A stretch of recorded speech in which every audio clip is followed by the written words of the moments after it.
Pessoal, falaremos agora de sangrado uterino anormal. Vamos lá.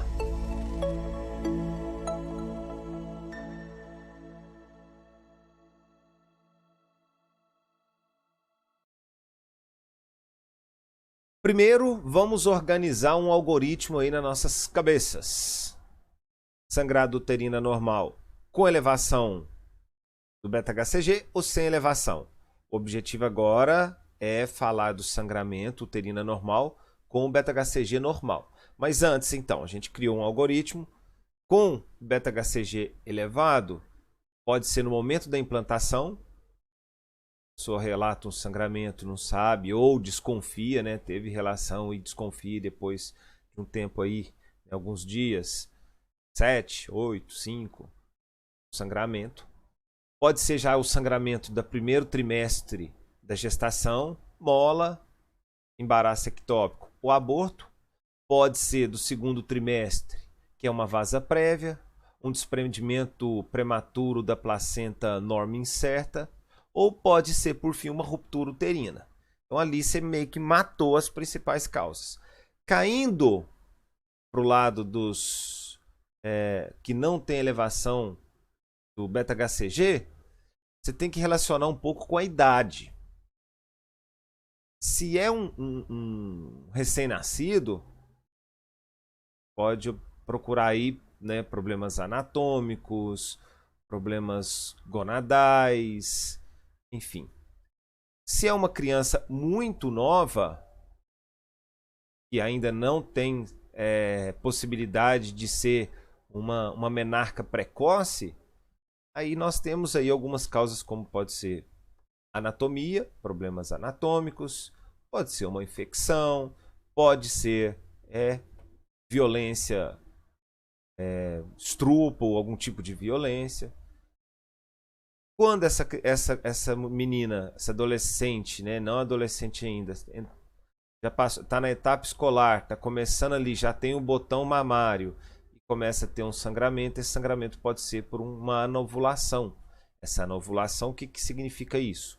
Que o eixo hipotalâmico entre o hipotálamo, a hipófise e os ovários está começando a organizar, ou seja, o LH e o FSH estão sendo secretados de forma ainda desorganizada, o FSH e o estrogênio, que são os hormônios secretados pelo ovário, também está desregulado, então de repente ela ovula agora e passa 2, 3 meses, de repente vem um sangramento, de repente ela ficou um pouco na fase proliferativa e não teve a fase secretora, e quando veio essa fase sangrou muito.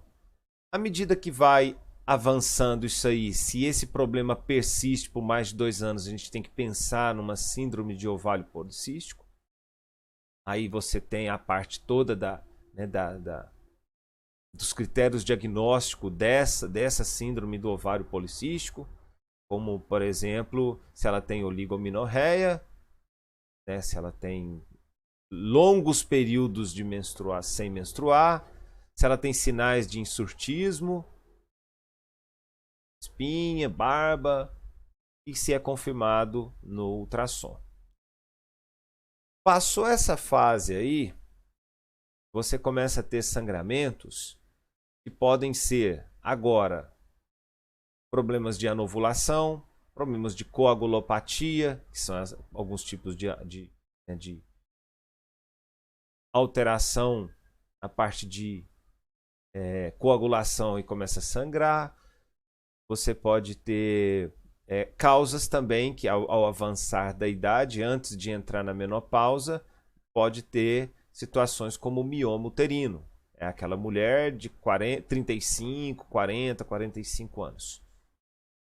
Bom, no meio disso tudo, você ainda tem o sangramento. Antes de falar, vamos finalizar então a nossa historinha. Então, de 40 a 40, de 35, 40, 45 anos, pode ser um mioma uterino. Mioma uterino. Acho que eu falei atonia uterina, é um mioma uterino. Ou seja, inclusive dentro dessa aula a gente vai dividir, onde nós iremos falar do mioma uterino, nós vamos falar da síndrome do ovário policístico. Dando sequência, quando essa mulher está entrando na primeira fase do climatério, ela também começa a ter alterações nesse ciclo menstrual. E o eixo dela está começando a falhar, começa a desregular. Aquela mulher que já está na menopausa comprovada, mais de 3 meses, sem menstruação, se de fato está diagnosticado que ela está na menopausa, se ela começa a sangrar, a principal causa é uma atonia uterina. Porém, tem que investigar para câncer de colo uterino. Para isso, tem que fazer uma estereoscopia e observar se existe chance de câncer. Nesse meio tempo agora, tem aquele sangrado que pode estar relacionado com o anticoncepcional. De repente ela está tomando um anticoncepcional que está desregulando muito, então ela está com uma hipomenorreia. Ela pode estar também com uma situação que vai falar que sangra depois da atividade sexual. Uma sinusorragia, que é por uma atopia. O fundo uterino fica todo vermelhinho e da glande ficar tocando ali, relata sangramento depois do coito.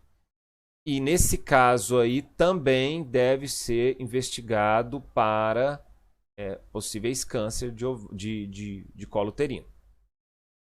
Beleza? Bom, dentro desse contexto ainda existem muitas outras causas. Tem câncer, pode ser um câncer. Pode ser as alterações no eixo, que não seja a síndrome do ovário policístico, mas uma proliferação excessiva do endométrio. Então a gente vai começar essa aula.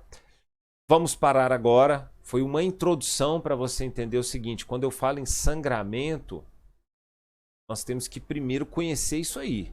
Você tem que ter uma ideia, como eu acabei de conversar com vocês. Eu levei quase um dia para poder ganhar esse conteúdo aí, para ter uma ideia geralzona. Por exemplo, um paciente com síndrome de ovário policístico, eu ficava tentando ganhar em cima da hipermenorreia, da oligomenorreia. E eu percebi que, por exemplo, uma síndrome de ovário policístico, ele pode cursar com um período sem hemorragia, sem sangramento, né? E seria uma oligomenorreia, para depois passar por uma quantidade maior de uma vez. Então, não é por aí, não é bem em cima. Tem a classificação, quais são os que causam, quais são as causas de amenorreia, de oligo, de poli, mas não é por aí. O ideal é você classificar da forma que eu falei, que fica mais fácil. Beleza? Vamos dar uma pausa e voltamos já já.